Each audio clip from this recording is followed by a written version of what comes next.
करते हैं 21 कंप्लीट। कितने करते हैं? चैप्टर 21 कंप्लीट हो गए। आज हम चैप्टर पढ़ने जा रहे हैं 22 विदेशी सखी को पत्र। कौन सी सखी को? विदेशी, देश विदेश, यानी हम तो भारत देश में रहते हैं लेकिन वो सखी जो थी, सहेली जो थी, वो विदेश में रहती थी। तो एक सखी जो है वो विदेशी सखी को पत्र लिखती है। क्या लिखती है बच्चों? पत्र लिखती है। कहा देखो कि क्या लिखती है इसमें, देखो क्या पूछती है। तो जो सहेली है वो कहाँ रहती है? नई दिल्ली, भारत में। हमारे भारत की राजधानी कौन सी बच्चों? नई दिल्ली। तो जो है वो अपनी कौन रहती है दिल्ली में? अनीता। अनीता जो है वो दिल्ली में रहती है, नई दिल्ली भारत में रहती है और वो 20 नवंबर को अपनी पत्र लिखती है। बच्चों पत्र जो है मैंने आपको प्रार्थना पत्र सिखाया है, उसी प्रकार पत्र लिखा जाता है। तो पत्र लिखने का क्या तरीका होता है ये मैं आपको पहले थोड़ा सा बता देती हूँ और जब मैं पत्र समझाऊंगी तब अच्छे से एक्सप्लेन करूंगी। पत्र क्या होता है? जहाँ हम बच्चों रहते हैं ना, जहाँ हम रहते हैं, कौन सी शहर में रह रहे हैं, ये वाला लिखना पड़ता है।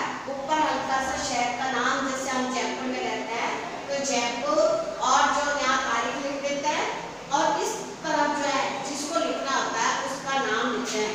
तो पत्र किस लिए लिखते हैं, क्यों लिखते हैं? तो एक सखी जो है वो अनीता जो है अपनी दूसरी सहेली ऐना को पत्र लिखती है। किसको लिखती है? ऐना को। कौन लिखती है पत्र? अनीता। अनीता जो है वो अपनी सहेली को पत्र लिखती है। अब क्या लिखती है? वो सिर्फ बताती है कि भारत में, दिल्ली में क्या क्या देखने के लिए है, कौन कौन सी अच्छी अच्छी जगह है, इसके बारे में पूछती है। तो बच्चों इससे पहले हम थोड़े शब्दार्थ लिखते हैं। शब्दार्थ जैसे दर्शनीय, दर्शनीय यानी देखने लायक, और प्रमुख, प्रमुख का मतलब मुख्य, बलिदान, बलिदान यानी कुर्बानी, प्रभाव, प्रभाव का मतलब होता है असर। क्या होता है? असर। और अतिरिक्त, अतिरिक्त यानी अलावा, अतिरिक्त यानी बच्चों अलावा। और भव्य यानी बड़ा, और वृद्धि यानी बढ़ोतरी, वृद्धि यानी बच्चों बढ़ोतरी। और स्तंभ, स्तंभ का मतलब खंभ, स्तंभ का मतलब खंबा, खंबा होता है वो उससे कहते हैं स्तंभ। ठीक है।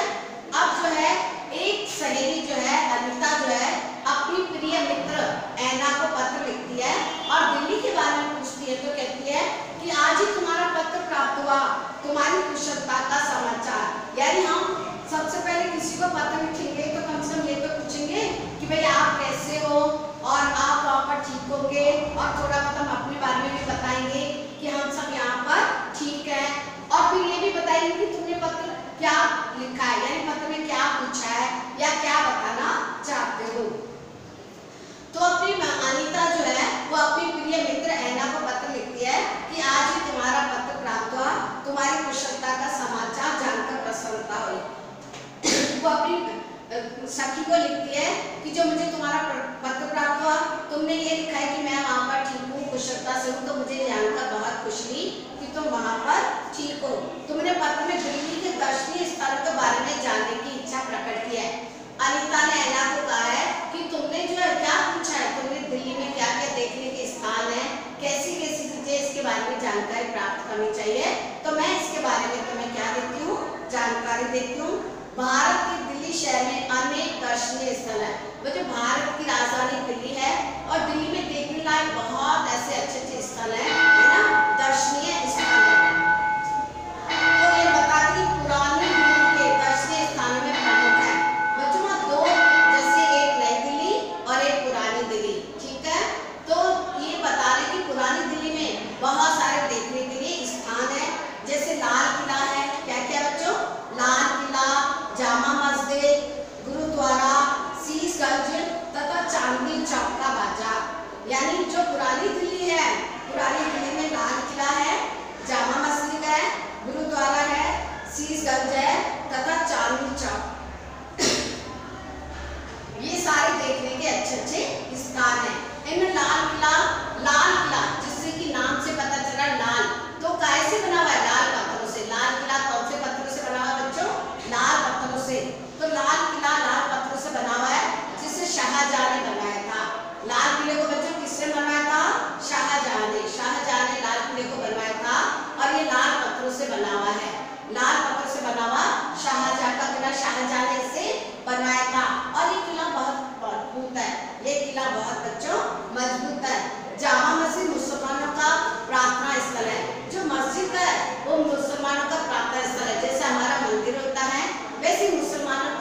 मस्जिद है, तो जामा मस्जिद जो है वो मुसलमानों का धार्मिक स्थल है, स्थान है ना। इसके बाद लाल किले से थोड़ी दूर पर गुरुद्वारा, लाल किला जहाँ बना है उससे थोड़ी दूर पर गुरुद्वारा बना हुआ है, सिखों का शीशगंज है। वहाँ गुरु तेग बहादुर ने अपना बलिदान दिया था, बलिदान दिया था। तेग बहादुर ने क्या दिया था? अपना बलिदान यानी कुर्बानी। बच्चों बलिदान यानी कुर्बानी। वहाँ जो बना हुआ है, गुरुद्वारा बना हुआ है शीशगंज में, वहाँ गुरु तेग बहादुर ने अपना बलिदान दिया था, है ना बच्चों। और जो है ये सिखों का पवित्र स्थान है, जैसे मंदिर जो है हिंदुओं का, मस्जिद जो है मुसलमानों का, और जो गुरुद्वारा जो है वो उनका पवित्र स्थान है। गुरुद्वारा सिखों का पवित्र स्थान है, ठीक है बच्चों। यहीं से चांदनी चौक का बाजार आरंभ होता है, जहाँ पर ये जो है सिखों का पवित्र स्थान गुरुद्वारा है, वहीं से क्या चालू हो जाता है? चांदनी चौक शुरू हो जाता है बाजार। यह बाजार दर्शनीय होने के साथ साथ कपड़ों के थोक व्यापार का प्रमुख केंद्र है। बच्चों यहाँ सस्ते महंगे सब कपड़े होते हैं। ये चांदनी चौक जो बाजार है, ये जो है गुरुद्वारे से थोड़ा आगे चल के ये रास्ता आता है चांदनी चौक का, और ये कपड़ों का थोक व्यापार है। यहाँ बहुत सारे कपड़े मिलते हैं, जैसे भी कपड़े लो, सस्ते महंगे और कई प्रकार के सारी वैरायटी, सारी किस्म के कपड़े यहाँ पर मिलते हैं, ठीक है बच्चों। कहाँ पर? चांदनी चौक पे। अब आ गया नई दिल्ली। अभी हमने पुरानी दिल्ली में पढ़ा कि पुरानी दिल्ली में क्या क्या है? लाल किला है, जामा मस्जिद है, गुरुद्वारा है ना, और चांदनी चौक है। अब हम पढ़ने जा रहे हैं नई दिल्ली। नई दिल्ली के प्रमुख दर्शनीय स्थान है राजघाट। क्या है? राजघाट, शांतिवन, विजय घाट, चिड़ियाघर, कुतुब मीनार, संसद भवन, जंतर मंतर, शक्ति स्थल, बिरला मंदिर आदि। देखो यहाँ पर ज्यादातर घाट बने, राजघाट, विजय घाट, शांतिवन, चिड़ियाघर, कुतुब मीनार और जंतर मंतर, संसद भवन और शक्ति स्थल और बिरला मंदिर आदि, है ना। तो यहाँ इतना सारा है, ये नई दिल्ली में है।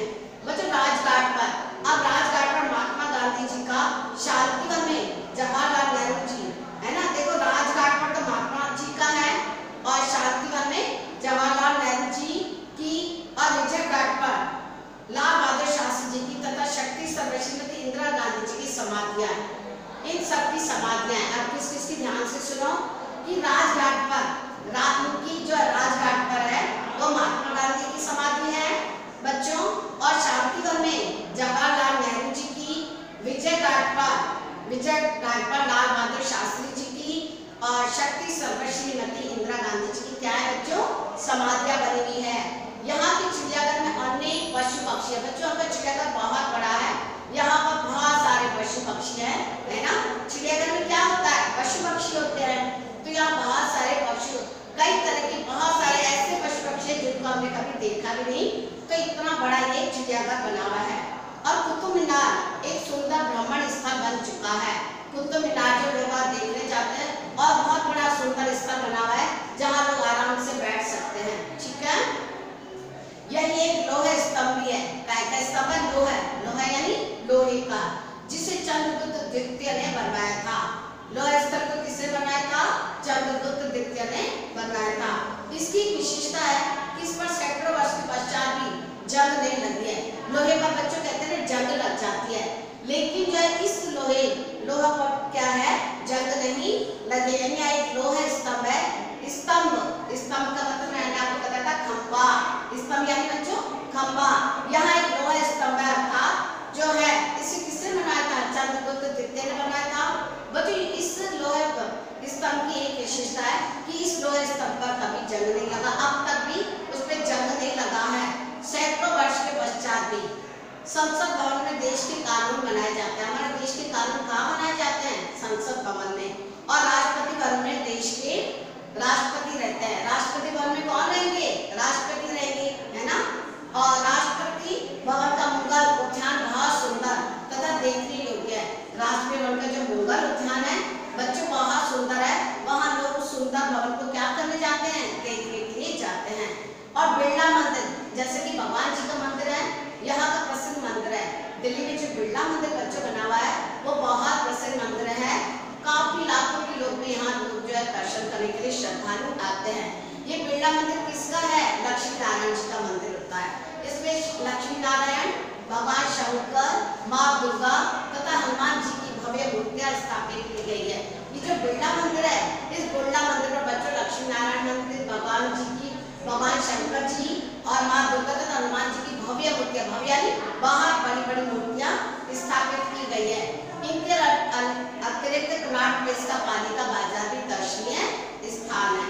तो इन सभी को देखने के बाद तुम अपने आप को बहुत प्रसन्न महसूस करोगी। वो अपनी सखी को बताती है कि अगर तुम इनको देखोगी ना तो तुम्हें बहुत प्रसन्नता होगी, तुम्हें बहुत अच्छा लगेगा, है ना। तो तुम्हारे ज्ञान में वृद्धि होगी। तुम भी अपने अगले सत्र में अमेरिका के दर्शनीय स्थलों का वर्णन करना। उसकी सखी कहाँ रहती थी? ऐना कहाँ रहती थी? अमेरिका में, है ना। और जो है अनीता कहाँ रहती थी? नई दिल्ली। बात समझ आई? तो अपने मित्र को, अपनी सखी ऐना को कहती है कि जो मैंने तुम्हें दिल्ली के दर्शनीय स्थलों के बारे में बताया कि पुरानी दिल्ली में ये है और नई दिल्ली में ऐसे ऐसे धार्मिक स्थल है, बिरला मंदिर है, मस्जिद है, बहुत सारी, है ना। और जो यहाँ जो है समाधियाँ है, जैसे महात्मा गांधी जी की, लाल बहादुर शास्त्री जी की और जो है इंदिरा गांधी जी की और जवाहरलाल नेहरू जी की समाधियाँ कहाँ है बच्चों? राजघाट पर, शांतिवन में, विजय घाट पर और जो है शक्ति स्थल पर। ठीक है, तो नई दिल्ली के बारे में बताती है और पुरानी दिल्ली में भी कहती है लाल किला, जामा मस्जिद, शीशगंज, गुरुद्वारा, चांदनी चौक, सब कुछ है। तो अपनी सखी से कहती है कि भारत की दिल्ली में जो बहुत अच्छे अच्छे दर्शनीय स्थल है, आपको इसको पढ़कर और बहुत अच्छा लगेगा सुनकर। तो इसी प्रकार वो उससे कहती है कि तुम भी जो है अमेरिका में रहती हो तो मुझे अमेरिका के बारे में बताना कि अमेरिका में जो है क्या क्या है, कैसा है। इन सभी को देखने के बाद वो कहती है कि तुम्हें बहुत प्रसन्नता होगी और तुम्हारे ज्ञान में भी वृद्धि होगी। तुम भी अपने अगले पत्र में, वो कह रही जब तुम मुझे अगला पत्र लिखो, है ना, तो तुम मुझे अमेरिका के दर्शनीय स्थलों का वर्णन करना। यानी अपनी मित्र से कहती है, अनीता अपने मित्र ऐना से कहती है कि तुम अगली बार मुझे जब पत्र लिखो तो तुम जो अमेरिका के दर्शनीय स्थलों के बारे में लिखना, मुझे बहुत अच्छा लगेगा और मेरा अपने माता पिता को मेरा सादर प्रणाम कहना। ठीक है बच्चों, समझ में आया कि एक सखी अनीता जो है वो नई दिल्ली में रहती है भारत में और अपने मित्र ऐना, जो ऐना अमेरिका रहती है, उसको नई दिल्ली के बारे में, उसको दिल्ली के बारे में, सारे दर्शनीय स्थलों के बारे में बताती है कि हमारे भारत देश में, हमारी दिल्ली में बहुत सारे दर्शनीय स्थल है ना, जिसे किसने बनाया और जो है कैसे कैसे हैं, इनके बारे में वो उन्हें बताती है। ठीक है बच्चों, तो समझ में आया। उसके बाद नीचे लिखती है तुम्हारी सखी जो क्या लिखती है अनीता। अगर हम किसी को पत्र लिखते हैं तो सबसे पहले लास्ट में जो हम उनको प्रणाम लिखते हैं, उनके माता पिता को, अपने माता पिता को मेरा सादर प्रणाम कहना। ठीक है, तो आपको समझ में आया कि अनीता क्या बताती है अपनी प्रिय सखी ऐना को। अनीता जो है अपने प्रिय सखी ऐना को जो है दिल्ली के दर्शनीय स्थलों के बारे में बताती है, दिल्ली में क्या क्या देखने लायक है। समझ आए बच्चों? तो पुरानी दिल्ली और नई दिल्ली के सारे दर्शनीय स्थलों को बताती है। एक बार मैं बता दूं कि पुरानी दिल्ली में क्या है? लाल किला, जामा मस्जिद, शीशगंज और जो गुरुद्वारा शीशगंज तथा चांदनी चौक। और नई दिल्ली में बताती है कि बहुत सारे राजघाट बने हुए हैं, जैसे राजघाट है, शांतिवन है, विजय घाट है, चिड़ियाघर है, कुतुब मीनार है। राजघाट पर बच्चों किसका बताया मैंने? महात्मा गांधी जी का।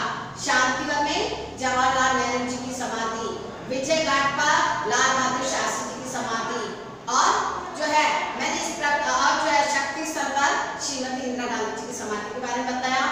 और नई दिल्ली में कुतुब मीनार है, संसद भवन है, जंतर मंतर है और जो है बिरला मंदिर है, शक्ति स्थल है। ठीक है बच्चों, तो इस प्रकार जो है एक मित्र ने अपने प्रिय मित्र ऐना को अमेरिका में पत्र लिखकर दिल्ली के बारे में, दिल्ली के दर्शनीय स्थलों के बारे में बताया। ठीक है, तो हम जब भी कभी भी पत्र लिखें, हमें भी जो है पत्र कैसे लिखे तो हमें बताना पड़ता है कि भाई जैसे हम जहाँ से लिख रहे हैं उसके बारे में लिखते हैं एड्रेस।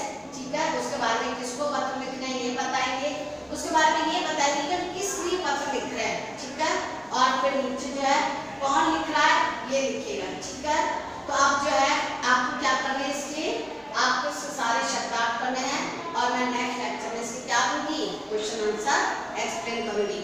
बच्चों पढ़ाई करो, याद भी करा करो, लिखने के साथ याद भी करा करो। शब्दार्थ है, क्वेश्चन आंसर है और चैप्टर पढ़ा